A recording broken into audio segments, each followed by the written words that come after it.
안녕하세요. 오래전 제 단짝 친구와 저에게 일어났던 엄청나게 소름 끼치고 무서웠던 사건을 소개하려고 합니다. 친구의 동의를 얻어서 이렇게 용기 내어 제보해 봅니다. 이 사건의 또 다른 주인공인 제 친구를 A라고 하겠습니다. 이 이야기는 제 주변의 몇 명만이 아는 실화 이야기입니다.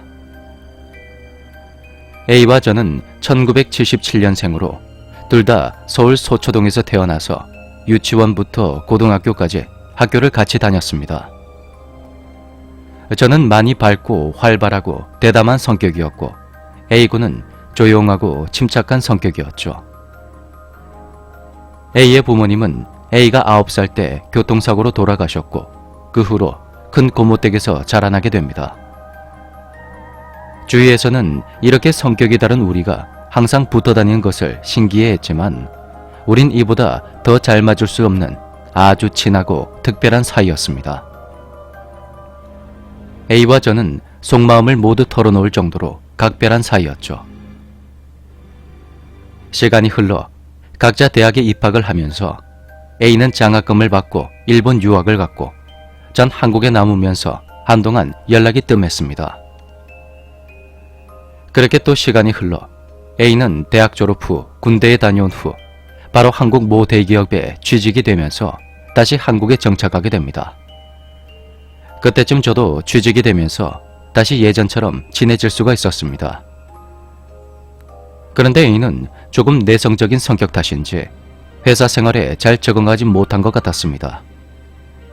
과도한 업무와 함께 대인관계 때문에 스트레스를 받아서 많이 힘들어했죠.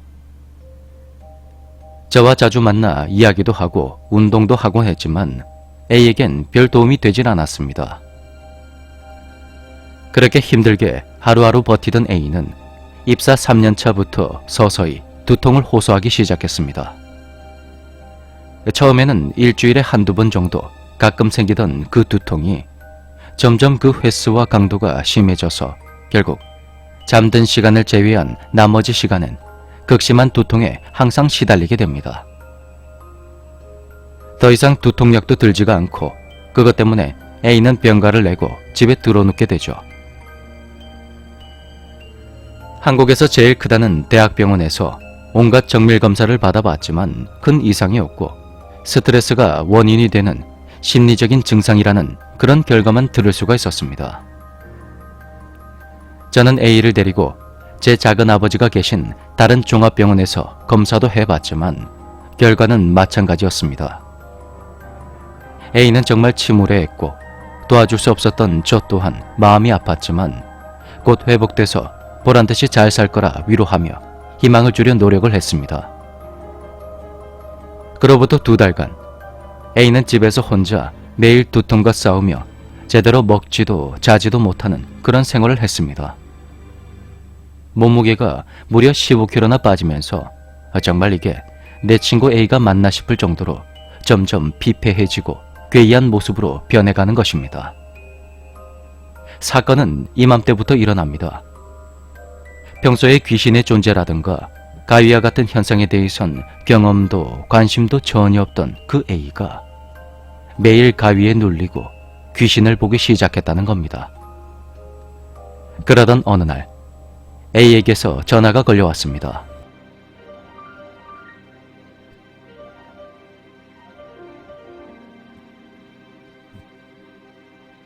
A야. 웬일인데?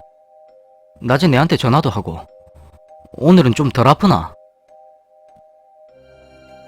너도 말이야. 내 뭐? 너도 귀신 따위 안 믿지? 귀신? 갑자기 그건 왜? 우리 둘 다 시시해서 귀신 나오는 영화 같은 건 보지도 않았다 아이가. 왜? 무서운 영화라도 봤나? 그게 괜찮다. 뭐 우리 나이에도 무서운 거 보면 낮에라도 으스스 할 수도 있지 뭐. 나 어젯밤에 귀신 봤다. A는 정말 힘이 없는 목소리로 상황을 생생하게 설명하고 있었습니다. 매일 새벽 2, 3시만 되면 이상한 여자의 웃음소리 때문에 잠에서 깨게 되고 방 안의 모든 불을 켜고 무슨 소린지 집중해 들으려고 하면 잠잠하게 안 들린다고 합니다. 그래서 잘못 들었나 하고 다시 눈을 감으면 그 여자의 웃음소리는 또다시 들려온다는 것입니다.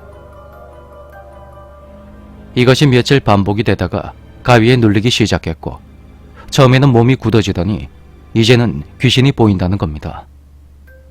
긴 머리에 하얀 한복 같은 옷을 입은 여자가 갑자기 나타나 아주 천천히 A에게 다가왔고 침대 바로 옆에까지 오더니 찢어질 듯한 목소리로 A에게 이렇게 말한답니다.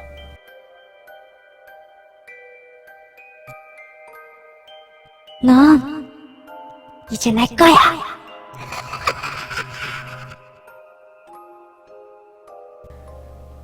그렇게 소리를 지르며 A의 몸 위로 털썩 눕더랍니다. 그 말을 들은 저는 정말 황당하더군요. 요즘 같은 세상에 귀신이라니. 전 A의 말이 전혀 이해가 되질 않았습니다. 20년 이상을 각별한 친구 사이로 지내면서 둘 다 귀신이나 가외 같은 현상에 대해선 관심도 전혀 없었고요.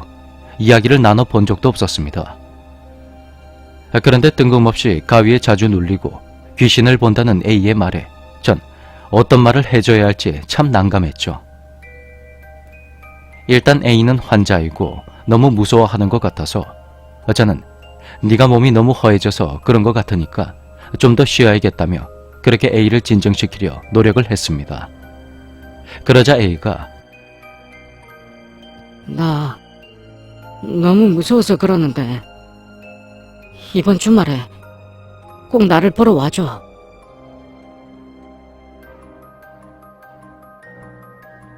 저는 꼭 보러 가겠다고 그렇게 약속을 한 뒤 전화를 끊었습니다. 며칠 뒤 전 A가 좋아하는 길거리 떡볶이를 사들고 A의 집으로 갑니다. 그런데 현관문이 열려있더군요. 문을 살짝 열고 들어가서 본 A군의 모습은 정말 처참했습니다. 방은 쓰레기로 가득 차 있었고 A는 산발을 한 머리에 찢어진 옷을 입고 있는 것입니다. 그리고 얼굴과 몸에는 칼자국처럼 보이는 상처가 가득했고 피까지 흘리고 있었죠. 방 안 여기저기에는 핏자국들이 낭자해 있었고 A는 마치 몇 년 만에 저를 보듯 반가운 표정을 지으며 저에게 달려들었습니다. 순간 저는 제 눈을 의심했습니다. A가 오른손에 시칼을 들고 제 얼굴 쪽을 찌르려고 하는 겁니다. 전 순간적으로 그걸 막다가 팔에 깊은 상처를 입었고 제 팔에 흐르는 피를 보며 A는 큰 소리로 웃고 있었습니다.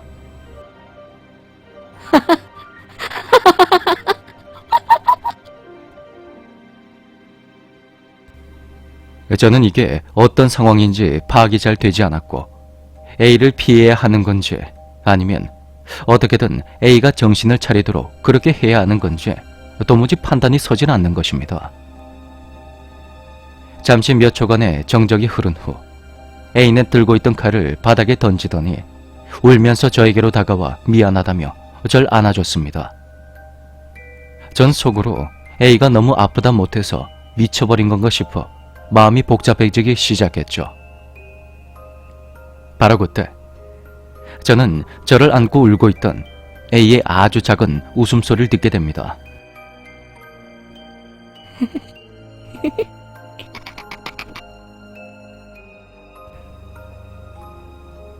그 목소리는 내가 알던 A의 목소리가 아니었습니다.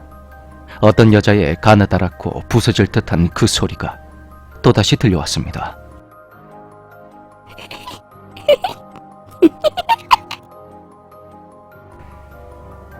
전 순간 놀라서 A를 침대 위로 밀쳤는데 A가 넘어질 때 반동으로 곧바로 일어나더니 무서운 눈빛으로 절 쳐다보며 말했습니다.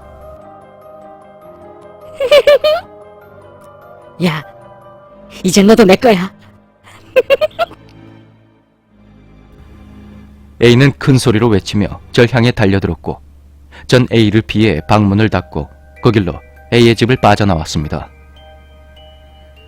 전 상처를 입은 왼쪽 팔을 셔츠로 대충 감아놓고 이제 도대체 어떻게 해야 하나 발만 동동 구르고 있는데 그때 여자친구에게서 전화가 걸려왔습니다. 오빠. 에이, 오빠네서 언제 올 거야? 내가 그쪽으로 갈까? 야, 지금 네 동생 집에 있어? 그 녀석 데리고 당장 이쪽으로 온나? 저는 여친과 그 남동생을 불렀고 제 다친 팔을 보면 누가 신고라도 할까봐 일단 다시 A의 집 안으로 들어가 봤습니다. 조심스레 집 안으로 들어가 보니까 A는 방 한쪽 구석에서 엎드려서 자고 있는 것입니다. 전 그렇게 A를 지키며 여친과 여친의 남동생이 올 때까지 그렇게 기다렸고요. 비를 많이 흘린 탓인지 피곤이 몰려오면서 저도 모르게 잠이 들게 됩니다. 그렇게 얼마나 잤을까? 뭔가 이상한 소리가 들려서 눈을 떠봤더니 밖은 이미 컴컴해져 있었습니다. 아이씨, 도대체 몇 시인데 애들이 아직도 안 왔지? 저는 손에 든 핸드폰을 들어 전화를 하려는데 몸이 굳어서 움직이지 않았습니다. 그렇게 가위에 눌려버린 것입니다. 전 어떻게든 몸을 움직이려고 기를 쓰고 있는데 그때 A가 말했던 것과 비슷한 그런 생김새를 가진 그 여자가 제 앞으로 다가오는 것입니다. 까맣고 긴 생머리에 한복 느낌의 차림을 한 그 여자. 그 여자는 깡마른 몸에 피부가 정말 분필처럼 하얗더군요. 눈동자가 없는 그 눈은 새빨갰고 입술은 까만 그 여자가 뭔가 몹시 부자연스러운 움직임으로 절 향해 다가오고 있었습니다. 고개조차도 돌리지 못하는 절 향해 그렇게 그 여자는 다가왔고 제 코앞까지 오더니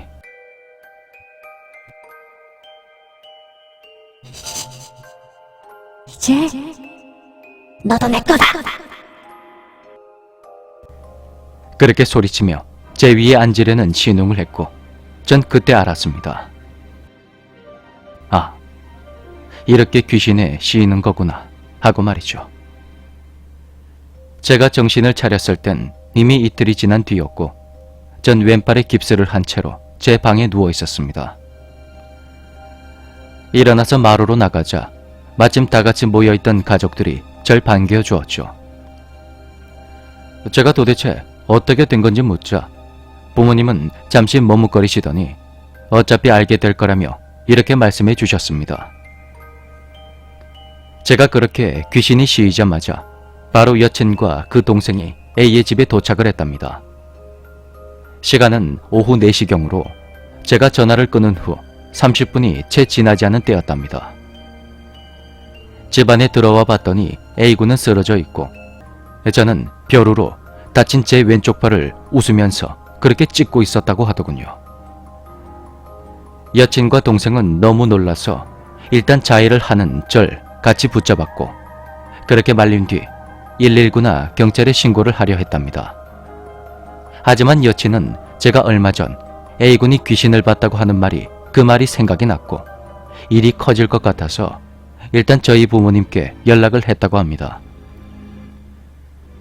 부모님은 곧바로 차를 몰고 와서 저와 A를 작은아버지가 계신 병원으로 데려갔고 그렇게 치료를 했는데 제가 몇 시간 동안 진정을 하지 못하고 발작 증세를 보이더랍니다. 부모님은 결국 두 분이 다니시는 교회 담임 목사님께 부탁을 드렸고 목사님이 오셔서 안수기도를 해주셨더니 겨우 진정을 찾았다고 하더군요. 상황을 파악하신 목사님은 안수기도를 통해 귀신을 내쫓는 과정으로 절 진정시키셨고 목사님께서 저에게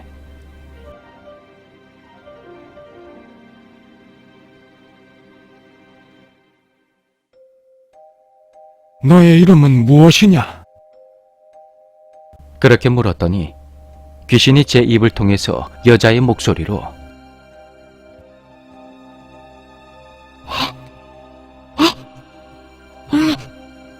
시월이 있습니다.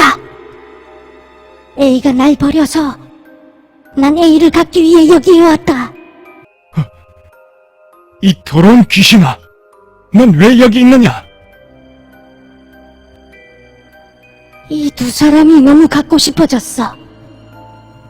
애들도 날 원하고 있어.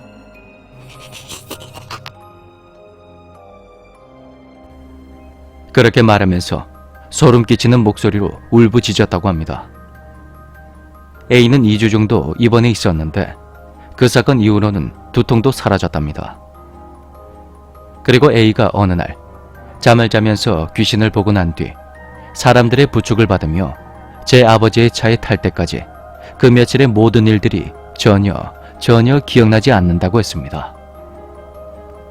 그날 낮에 제게 전화를 한 것은 A가 아니었습니다. A가 일본에서 대학에 다닐 적에 자신을 2년 동안 매일매일 스토킹한 동기 일본 여학생이 있었는데 그 여자의 이름이 바로 시오리 수미다였습니다. 시오리 수미다는 수단과 방법을 가리지 않고 집요하게 A를 스토킹했는데 집안에 몰래 도청기를 달거나 우편으로 자신이 입던 속옷을 보내기도 했답니다. A는 겨우 학교를 마쳤고 바로 입대를 해서 그 후의 소식은 모른다고 하더군요. 이 사건 이후로 A와 저의 우정이 더욱 돈독해지긴 했지만 사건의 내용이 내용인지라 저와 A를 비롯해서 주변 사람들 모두 이 사건은 잊고 살려 합니다. 9년이 지난 지금 저희 우정은 변함이 없고요. 둘 다 한 여자의 남편과 아이의 아빠로서 교회도 열심히 다니며 잘 살고 있답니다. 물론 시오리 수미다를 다시 본 일은 꿈에서조차 없었다고 합니다.